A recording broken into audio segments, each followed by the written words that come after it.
నమస్తే. కాంగ్రెస్ ప్రభుత్వము అధికారంలోకి వచ్చి ఇవాళకి సంవత్సరం పూర్తి కావస్తా ఉంది. సో, ఈ సంవత్సరం కాలంలో 6 గ్యారంటీలు ఇంప్లిమెంట్ చేశామంటూ అదేవిధంగా ఇవాళ తెలంగాణ తల్లి విగ్రహ మార్పును కూడా చూస్తా ఉన్నాం. ఇదే అంశం పైన మాట్లాడదాం. బీఆర్ఎస్ నాయకులు ఉన్నారు. ఎట్లా చూస్తారు సార్ ఇవాళ సంవత్సర పాలనలో ప్రజాపాలన మరి విజయోత్సవాలు అని చెప్పి చేసుకుంటా ఉన్నారు. సంవత్సర పాలన సక్సెస్ అని చెప్పి మాట్లాడుకుంటున్నారు. ఇప్పుడు విగ్రహ మార్పు కూడా ఒకటి చూస్తా ఉన్నాం. ఎట్లా చూస్తారు? ఇప్పుడు మొట్టమొదటి నేను అడిగి చెప్పేది ఏంటంటే వాళ్ళు కాంగ్రెస్ ప్రభుత్వం సక్సెస్ అని వాళ్ళు చెప్తా ఉన్నారు. సక్సెస్ అనేది పాస్ అయినరా ఫెయిల్ అయిందని టీచర్ స్కూల్లో పోతే టీచర్ చెప్పాలి. పరీక్ష రాసినోడు పాస్ అయిన అంటే నడవదు. ఎవరైనా టీచర్ ప్రోగ్రెస్ కార్డ్ అని ఇవ్వాలి, ప్రిన్సిపల్ ప్రోగ్రెస్ కార్డ్ ఇస్తే వీడు ఫస్ట్ ర్యాంక్ వచ్చిందని టీచర్ చెప్పాలి. ఇలా ఇది వీళ్ళది ఎట్లుంది తెలుసా? వాళ్ళకి వాళ్ళు తెలంగాణలో ఎక్కడ చూసినా, హైదరాబాద్లో ఎక్కడ చూసినా నెంబర్ 1 తెలంగాణ రేజింగ్ అని. దేంట్లో రేజింగ్ ఉన్నది? ఆ రేజింగ్ ఇవ్వాలి చెప్పాల్సింది ఎవరు? సిఏజీ రిపోర్ట్ కానీ, ఏదైనా సెంట్రల్ గవర్నమెంట్లో ఏదైనా సంస్థ కానీ, ఏదైనా సర్వే రిపోర్ట్ కానీ ఎవరన్నా మీరు వాళ్ళు ఇచ్చిన దాంట్లో తెలంగాణ ఇవాళ 1వ స్థానంలో ఉందని వాళ్ళు ఇవ్వాలి. మీరు ఫ్లెక్సీలు నేను కూడా వేసుకుంటా, నేను నా వల్లనే తెలంగాణ ఇట్లా వచ్చిందని. నువ్వు ఫ్లెక్సీలు వేసుకొని నెంబర్ 1 తెలంగాణ రేజింగ్ అనేది వాళ్ళు కాంగ్రెస్ పార్టీ మాత్రమే చెప్తుంది తప్ప తెలంగాణ ప్రజలు చెప్తలేరు. కాబట్టి నేను అడిగేది ఏంటంటే ఈ 11 సంవత్సరాలు సంబురాలు కాదు, సంవత్సరికం చేసుకుంటారు. ఇలా చచ్చిపోతే సంవత్సరానికి సంవత్సరికం చేసుకుంటారు. వాళ్ళు చేసే సంవత్సరికం ఎందుకంటే ఎట్లా ఏడుస్తున్నారు, ఇలా హోంగార్డులు ఏడుస్తున్నారు. ఇలా రోడ్ల మీద ఏ రోజు కూడా ఒక యూనిఫామ్ సర్వీస్ వాళ్ళు వచ్చి రోడ్ల మీదకి వచ్చి ధర్నా చేసిన పరిస్థితి ఇలా తెలంగాణ రాష్ట్రంలో కాంగ్రెస్ ప్రభుత్వం వచ్చినాక. ఇలా హైడ్రా వాళ్ళు ఏడుస్తూ ఉన్నారు, ఇలా గురుకులాలు ఏడుస్తున్నారు, ఇలా టీఏడిఎల్ ఎంప్లాయీస్ ఏడుస్తున్నారు, రైతులకు రాకుండా ఏడుస్తున్నారు. వాళ్ళందరూ ఏడుస్తున్నారు తప్ప సంతోషంగా ఉండలేదు. ఏడ్చేటప్పుడు చేసేది దినాలు సంవత్సరికం అవుతుంది తప్ప సంబరాలు మాత్రం కాదు. వాళ్ళ పార్టీకి వాళ్ళ నాయకులకు మాత్రం సంబరం ఉంటుండొచ్చు తప్ప వేరే విధంగా సంబరాలు చేసేది మాత్రం ప్రజలు మాత్రం కోరుకోవట్లేరు. ఇలా వాళ్ళు పెద్ద పెద్ద పేపర్లలో యాడ్ చేసుకుంటారు. నేను ఒక చిన్న ఎగ్జాంపుల్ చెప్తా. రైతు పండుగని మహబూబ్ నగర్లో వేసిండ్రు.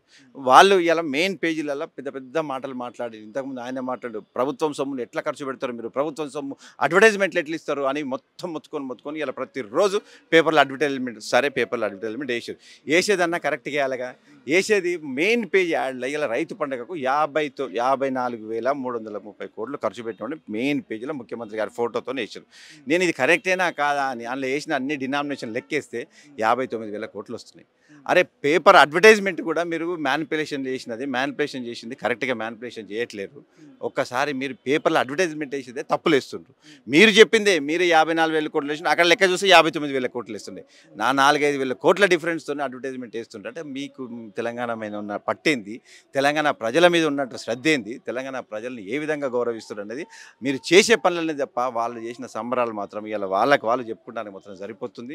ఇలా ఎంతసేపు ఇవాళ నల్గొండ జిల్లా పర్యటన పోతున్నాడు. నల్గొండ జిల్లాలో ఇవాళ మొట్టమొదటిసారి నల్గొండ జిల్లా ఆ నల్గొండ జిల్లా బిడ్డగా నేను కూడా స్వాగతిస్తున్నాను. ఎందుకంటే ఒక ముఖ్యమంత్రి స్థాయిలో నల్గొండకు వచ్చిందంటే నల్గొండలో ఏమన్నా మాకు ఏమన్నా పథకాలు వస్తాయి, నల్గొండ మనకి ఏమైనా ఫండ్స్ వస్తాయి, నల్గొండ జిల్లా డెవలప్ అవుతుంది. ఉమ్మడి నల్గొండ చెప్తా ఉన్నా ఏదైనా డెవలప్ అవుతుందని ఒక ముఖ్యమంత్రి స్థాయిలో ముఖ్యమంత్రి వచ్చినప్పుడు ఏ ప్రజలు కూడా ఆశిస్తారు.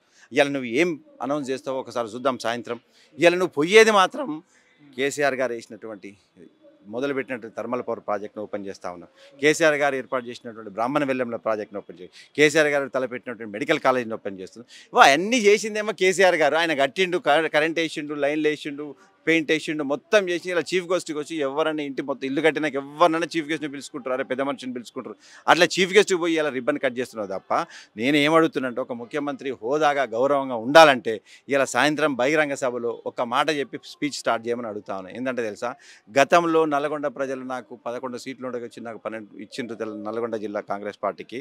నాకు ఇలా అవకాశం వచ్చిందంటే గతంలో కేసీఆర్ గారు అన్నీ కూడా మొదలుపెట్టిన తర్వాత నాకు ఓపెన్ చేసి అవకాశం ఇచ్చిండ్రు. కాబట్టి వాళ్ళందరూ కూడా హృదయపూర్వక ధన్యవాదాలను చెప్పి నువ్వు ఓపెన్ చేస్తే నీకు సీటుకు గుర్తుంటుంది, సీటుకు ఒక మర్యాద ఉంటుంది. ఎందుకంటే ఆయన ఓపెన్ చేసిందని ఒప్పుకుంటే నీకు ఒక మర్యాద ఉంటుంది, ఒక సీఎం స్థాయిలో గౌరవం కూడా పెరుగుతుంది అని చెప్తా ఉన్నా. ఇవాళ నువ్వేం అనౌన్స్ చేస్తావు? ఇవాళ నల్గొండ జిల్లాకు ఇవాళ 50 సంవత్సరాలు అవుతుంది నల్గొండ జిల్లాలో ఫ్లోరైడ్ ఉంది. ఆ 50 సంవత్సరాలు మీ పార్టీ కాంగ్రెస్ పార్టీనే ఉంది. అక్కడ ఉన్న మంత్రులు అయినరు, అక్కడ ఉన్న పిసిసి ప్రెసిడెంట్లు అయినరు, అక్కడి నుంచి ఎమ్మెల్యేలు ఉన్నారు. 50 సంవత్సరాలు అవుతుంది నల్గొండ చెండూరు ప్రాంతాల్లో ఫ్లోరైన్ తీసేయక. మన ప్రభుత్వం ప్రభుత్వం వచ్చినాక కేసీఆర్ గారు వచ్చినాక కృష్ణా గోదావరి జలాలను తీసుకొచ్చి నల్గొండ జిల్లాలో ఫ్లోరైన్ రహిత జిల్లాగా చేసింది కేసీఆర్ గారు. ఇవాళ మేము కూడా అక్కడ సజీవ సాక్ష్యం. ఇంటర్మీడియట్కే మాకు ఈ ఎంటికలన్నీ తెల్లగానే ఇవాళ కూడా కలర్ వేసుకుంటున్నాం. ఎందుకోసం అంటే ఆ ఫ్లోరైన్ వాటర్ అయితే కాళ్ళ నొప్పులు వస్తాయి, కీళ్ళ నొప్పులు వస్తాయి, వెంటికలు తెల్లగైతాయి. కానీ ఇవాళ అంతకుముందు నీళ్లు తాగాలంటే మినరల్ వాటర్ కొనుక్కునే పరిస్థితి ఉండే. ఇవాళ ఈ నల్ల ఓపెన్ చేస్తే నీళ్ళు తాగే పరిస్థితి తెచ్చింది కేసీఆర్ గారు. ఇక నల్గొండ ఇంతకుముందు నల్గొండలో ఎవరిని చూసినా నల్గొండ పక్కన ఉండి మిర్యాలు కూడా డెవలప్ అయింది, హుజూర్నగర్ డెవలప్ అయింది, కోదాడ డెవలప్ అయింది, ఉన్న నల్గొండ చుట్టూ ఉన్నట్టు కూడా డెవలప్ అయింది తప్ప నల్గొండ మాత్రం ఎప్పుడు అయ్యే రోడ్లు ఉంటే నల్గొండలో ఒక కలెక్టరేట్ తప్ప ఏమి ఉండకపోతా ఉండే. అదే కేసీఆర్ చూసి నల్గొండ డెవలప్మెంట్కి 1200 కోట్లు ఇచ్చిండు. ఇలా మీరు నల్గొండ జిల్లాలో ఏ బిడ్డనన్ను అడుగురి, ఇంటర్మీడియట్ అయిపోయిన తర్వాత డిగ్రీ ఎన్జీ కాలేజ్ చదువుతారు, లేదంటే కోదాడ కేఆర్ఆర్ కాలేజ్ చదువుతారు. ఇలా కాలేజ్ ఎన్నో సంవత్సరాలు అట్లా ఉందంటే దాన్ని 30 కోట్లు పెట్టింది ఇలా రెనోవేషన్ చేసి ఇలా ప్రజలకు అందజేసింది. అక్కడ చదువుకున్న పిల్లలకు ఉద్యోగాలు కావాలంటే కేటీఆర్ గారు వచ్చి ఐటీ హబ్ ఏర్పాటు చేసిండు. ఇలా భూదాన్ పోచంపల్లో టెక్స్టైల్ పార్క్ ఏర్పాటు చేసిండు, మన దండుమైలారంలో ఇండస్ట్రియల్ పార్క్ ఏర్పాటు చేసిండు. ఇలా మెడికల్ కాలేజ్ ప్రతి జిల్లాకు ఒక మెడికల్ కాలేజ్ ఇచ్చిండు. సూర్యాపేటకు మెడికల్ కాలేజ్, భువనగిరికి మెడికల్ కాలేజ్, నల్గొండకు ఒక మెడికల్ కాలేజ్, కలెక్టరేట్లు ఇచ్చింది 3 కలెక్టరేట్లు ఇచ్చిండు, 3 ఎస్పీ ఆఫీసులు ఇచ్చిండు. ఏమి చేయాలనో అవన్నీ కూడా నల్గొండ జిల్లా ప్రజలకు చేసిండ్రు.